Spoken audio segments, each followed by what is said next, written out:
नमस्कार, मेरे YouTube channel में आपका स्वागत है। आज मैं फिर आया हूँ आपके साथ क्योंकि हमें कुछ बात करना है और वो एग्ज़ाम से रिलेटेड बात करना है। देखिए, कोरोना को तो महामारी चल रहा है, लेकिन देश में जितने भी परीक्षाएं रुकी हुई हैं, उन सभी परीक्षाओं के लिए कोरोना महामारी को जिम्मेदार ठहराना ये गलत होगा।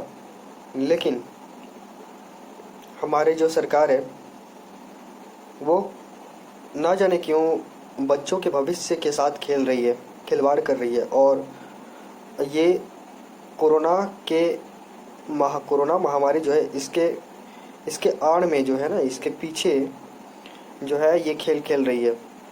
अगर सरकार चाहती तो सारे सरकारी एग्ज़ाम्स टाइम पर होते हैं। आप ही देखिए, क्या एसएससी के एग्ज़ाम्स हो या रेलवे के एग्ज़ाम्स हो, कोई भी एग्ज़ाम हो, क्या वो सही टाइम पे होता है? तो बिल्कुल नहीं, सही टाइम पे कंडक्ट नहीं हो पाता है। अभी आप देख लीजिए कि 2019 में जो निकला था रेलवे ग्रुप डी के लिए और रेलवे एनटीपीसी के लिए, तो फिलहाल एनटीपीसी का तो एग्ज़ाम हुआ, और वो भी 2019 में भी नहीं, 2020 में भी नहीं, 2 साल के बाद एनटीपीसी का एग्ज़ाम कंडक्ट हुआ था, उसका एग्ज़ाम चल रहा था। लेकिन आप उसी वक्त अगर देखें तो अचानक से फिर कोरोना का ये केसेस बढ़ने लगा और उसे बंद कर दिया गया। अभी तक कि एनटीपीसी का 7th फेज भी होना बाकी है। इसके साथ अगर देखें हम लोग तो अभी रेलवे ग्रुप डी का एग्ज़ाम होना बाकी है। इसके साथ अगर गिनाएं तो कई एग्ज़ाम्स होना बाकी है। जैसे कि मैं आपको बताता हूँ, एसएससी के एग्ज़ाम्स में आपका एसएससी सीएचएसएल का एग्ज़ाम चल रहा था, जिसे भी पोस्टपोन किया गया। सीजीएल का एग्ज़ाम चल रहा था, उसे भी पोस्टपोन किया गया। और इसके साथ साथ एमटीएस का एग्ज़ाम होना है, उसे भी पोस्टपोन कर ही दिया जाएगा जहाँ तक लग रहा है। इसके अलावा जो civil service UPSC civil service का एग्ज़ाम होने वाला था, तो यूनियन पब्लिक सर्विस कमीशन का जो ये एग्ज़ाम होता है पूरे देश भर में, इसे भी अभी पोस्टपोन किया गया। इसके अलावा और भी कई स्टेट के एग्ज़ाम्स हैं जिसे भी पोस्टपोन किया गया इस कोरोना महामारी के कारण। तो ये ठीक है कि महामारी है जिसके कारण आप ये पोस्टपोन कर रहे हैं, लेकिन अगर आप देखें, आप जितने भी हमारे भारत में, पूरे भारतवर्ष में जितने भी आरआरबी के वेबसाइट्स हैं, रीजनल वेबसाइट्स हैं, वहाँ पे उन वेबसाइट्स में जाकर देखेंगे तो आप रेलवे ग्रुप डी को लेकर हो या रेलवे एनटीपीसी को लेकर हो, इसके लिए कोई भी अभी एग्जैक्ट टाइम डेट के लिए कोई नोटिफिकेशन भी नहीं निकाला गया है। और ये आश्वासन कम से कम बच्चों को देना चाहिए कि आप किस मंथ से एग्ज़ाम कंडक्ट कराएंगे।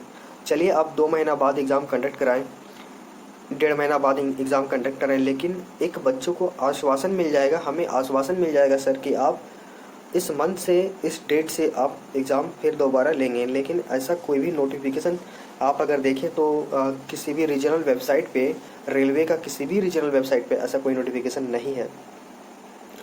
तो जिसको लेकर के सभी बच्चों में काफ़ी आक्रोश है, और वो जो भी पढ़ाई किए हैं, जो भी तैयारी किए हैं, उनका वो बेकार जा रहा है। और साथ साथ उनका एज जो है ना, जो बच्चे काफ़ी पहले से तैयारी कर रहे हैं, ठीक है, उनका एज का भी सरकार को चुल्लू भर भी परवाह नहीं है कि उनका एज जा रहा है। उनका और भी बहुत सारी जिम्मेदारियां हैं घर को लेकर के, वो भी उन्हें समझ में नहीं आ रहा है। तो ये क्या है, ये केवल बच्चों के साथ खिलवाड़ हो रहा है। इसके साथ अगर देखें, मान लेते हैं कि अगर एग्ज़ाम कंडक्ट भी करा देती है सरकार, लेकिन एग्ज़ाम कंडक्ट होने के बाद भी देखिए कि क्या क्या आपका होने का रह जाएगा। जैसे कि एग्ज़ाम कंडक्ट होने के बाद उसके बाद फिजिकल होना है। फिजिकल होने के बाद, अगर आप ग्रुप डी के लिए बोल रहा हूँ, तो फिजिकल आपका होना है। फिजिकल के बाद मेडिकल होगा, फिर डॉक्यूमेंट वेरिफिकेशन। ये सब होने में तो 2 से 3 साल ऑलरेडी आपका मतलब लग ही जाएगा। इसके अलावा एनटीपीसी में भी कई सारे स्टेजेस के एग्ज़ाम होते हैं। तो कुल मिलाकर ज्वाइनिंग तक जो है 3 से 4 साल तो लग ही जाता है। उसके ऊपर से आप एग्ज़ाम को कंडक्ट कराने में आप 2 से 3 साल का समय ले रहे हैं। तो आप बच्चों के साथ खेल नहीं रहे हैं तो क्या कर रहे हैं? बच्चे क्या हर साल जब फिर नोटिफिकेशन निकले फिर वो तैयारी करे, फिर पता चला कि एग्ज़ाम पोस्टपोन हो गया तो क्या फिर वो पढ़ाई बंद कर दे? फिर आप 1 साल के बाद फिर एग्ज़ाम के लिए उसको फिर रिज्यूम कीजिएगा तो फिर बच्चा उसके लिए फिर तैयारी करे। तो ये क्या तैयारी करना, फिर बीच में उनका मनोबल कम हो जा रहा है। ये सरकार को समझना चाहिए कि सरकार का मनोबल कम हो रहा है। तो इस पर ध्यान देते हुए सरकार को जो है रेलवे के लिए जो भी आगामी एग्ज़ाम्स, आगामी परीक्षाएं, उसके लिए एक नोटिफिकेशन डालना चाहिए हर रीजनल वेबसाइट पे कि सर कब आपसे आप कब से एग्ज़ाम कंडक्ट करा रहे हैं रेलवे ग्रुप डी एनटीपीसी का, ठीक है। इसके अलावा एसएससी यानी स्टाफ सिलेक्शन कमीशन को भी एक नोटिफिकेशन डालना चाहिए और बताना चाहिए कि एसएससी सीएचएसएल का एग्ज़ाम जो पोस्टपोन कर दिया गया था उसका फिर से आप कब से रिज्यूम करा रहे हैं, यानी कब से उसका एग्ज़ाम स्टार्ट करा रहे हैं। तो यही सारी बातें थी जो मुझे इस वीडियो में बतानी थी, ठीक है। तो और भी जितने बड़े बड़े यूट्यूब चैनल हैं वो भी दोबारा रिक्वेस्ट कर रहे हैं सरकार से कि एटलीस्ट कम से कम एक नोटिफिकेशन निकाला जाए और जितने भी बच्चे हैं उसको बताया जाए कि कब से एग्ज़ाम होने वाला है, ताकि वो दोबारा अपना एग्ज़ाम का जो प्रिपरेशन है वो दोबारा स्टार्ट कर सके, ठीक है। तो यही थी मेरी आप लोगों से कहना कि जो भी सोशल मीडिया साइट्स हो वहाँ पे आप इसके लिए कैंपेन चलाइए और फिर से उन्हें जगाइए जो फिर अभी सो गए हैं इस कोरोना महामारी के आड़ में, ठीक है। तो उन्हें जगाना काफ़ी ज़्यादा ज़रूरी है।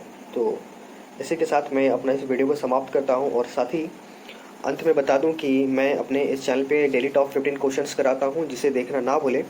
इसके लिए आपको करना है मेरे चैनल को सब्सक्राइब, साथ ही बेल आइकन को प्रेस कर देंगे। साथ ही मैं बता दूं इस चैनल में जितने भी सारे गवर्नमेंट जॉब्स के नोटिफिकेशंस आते हैं उसकी भी जानकारी दी जाती है। तो गवर्नमेंट जॉब से हमेशा अपडेट रहने के लिए, नोटिफिकेशन से हमेशा अपडेट रहने के लिए आप मेरे चैनल को जरूर सब्सक्राइब करके बेल आइकन को प्रेस कर देंगे, ठीक है। तो यहीं पे मैं अपना वीडियो को समाप्त करता हूँ। तब तक के लिए आपका बहुत बहुत धन्यवाद।